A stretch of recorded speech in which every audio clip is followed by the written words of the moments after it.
கிச்சனில் இன்றைக்கி paleo chocolate fudge எப்படி ஈஸியாக செய்கிறதுன்னு செஞ்சு காமிக்கிறேன். இது எந்த குக்கிங்கும் பண்ணல, பேக்கிங்கும் எதுவுமே பண்ணல. ரொம்ப ரொம்ப சிம்பிளானது தான்.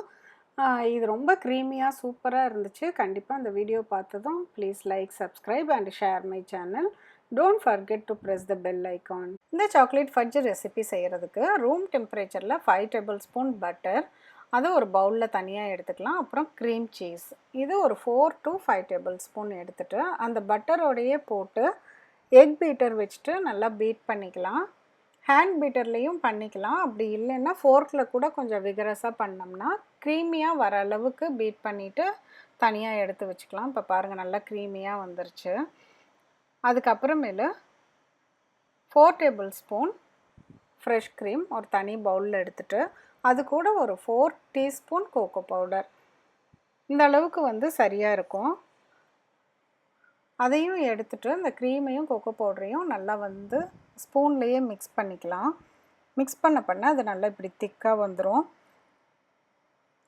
நல்லா மிக்ஸ் ஆனதுக்கப்புறமேலு அந்த க்ரீம் சீஸ் மிக்சரோடு சேர்த்து இந்த கோகோ மிக்சரையும் கலந்துக்கலாம். மறுபடியும் பீட்டர் வச்சுட்டு பீட் பண்ணோன்னா எல்லாமே ஒன்று சேர்ந்து ஒரு சாக்லேட் க்ரீமி டெக்ஸ்சருக்கு வந்துடும்.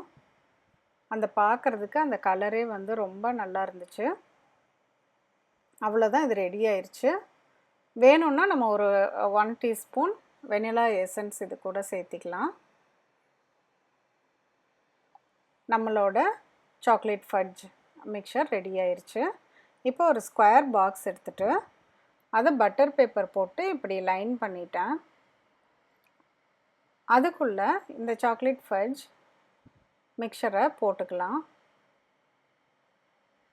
இதை ஃபுல்லாக போட்டுட்டு மேலே ஈவனாக வர மாதிரி அட்ஜஸ்ட் பண்ணிக்கணும். இப்போ இது வந்து இன்றைக்கி போடலை, பட் கிட்ஸுக்கு வந்து செஞ்சு கொடுக்குறேன்னா ஒரு 2 டேபிள் ஸ்பூன் ஹனி வந்து ஆட் பண்ணுவேன். அப்போ தான் அவங்க சாப்பிடுவாங்க. இன்றைக்கி ஆட் பண்ணல. அதுக்கப்புறம் இதுக்கு டாப்பிங்ஸ் மாதிரி நான் வந்து ஒரு 1 டேபிள் ஸ்பூன் சாப்டு நட்ஸ், நம்ம என்ன நட்ஸ் அவைலபிளாக இருக்கோ அதை போட்டுக்கலாம். பீக்கன் நட்ஸ் இன்றைக்கி போட்டிருக்கேன். வால்நட்ஸ் போட்டுக்கலாம், ஆல்மண்ட்ஸ், கேஷ்யூ நட்ஸ் எது வேணால் வந்து நம்ம போட்டுக்கலாம். ஒரு 1 டேபிள் ஸ்பூன் வரைக்கும் தான் நான் போட்டிருக்கேன். கொஞ்சம் வேணும்னா கூட இன்னும் கொஞ்சம் சேர்த்தி போட்டுக்கலாம். இப்போ இதை வந்து நான் ஃப்ரிட்ஜில் நேற்று ஆஃப்டர்நூன் இதை செஞ்சுட்டேன். நான் இதை வந்து இப்போ ஃப்ரிட்ஜில் வந்து செட் பண்ணுறதுக்காக வச்சுருந்தேன். இப்போ ஃப்ரிட்ஜில் வந்து ஒரு ஃபியூ ஹவர்ஸ், ஒரு 4 ஹவர்ஸ் அந்த மாதிரி வச்சாலே நல்லா திக்காக வந்து செட் ஆயிரும்.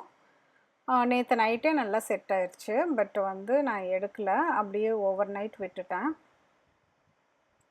அதுக்கப்புறம் பார்த்திங்கன்னா இப்போ காலையில் தான் வந்து எடுத்தேன். இப்போ நல்லா செட் ஆயிடுச்சு.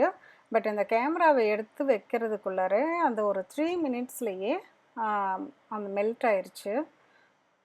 இது வந்து 1 or 2 மினிட்ஸ்லேயே நம்ம வெளியே எடுத்த உடனேயே மெல்ட் ஆக ஆரம்பிச்சிரும். நல்லா க்ரீமியாக சாஃப்டாக இருக்கும். இதை வந்து நம்ம ஒரு நைஃப் வச்சுட்டு இப்படி பீசஸ் போட்டு நம்ம திருப்பி பாக்ஸில் போட்டுட்டு ஃப்ரிட்ஜிலேயே எடுத்து வச்சிடலாம். தேவையானப்போ நம்ம 1 or 2 பீசஸ் நம்ம சாப்பிட்ற அளவுக்கு எடுத்துட்டு நம்ம சர்வ் பண்ணிக்கலாம். ரொம்ப ரொம்ப டேஸ்டியாக ரொம்ப சூப்பராக வந்திருந்தது. கண்டிப்பாக இந்த ரெசிபியை செஞ்சு பாருங்கள். உங்கள் ஃபீட்பேக்கை கமெண்ட் பாக்ஸில் சொல்லுங்கள். மீண்டும் ஒரு புதிய ரெசிபியோடு சீக்கிரம் உங்களை மீட் பண்ணுறேன். தேங்க்யூ.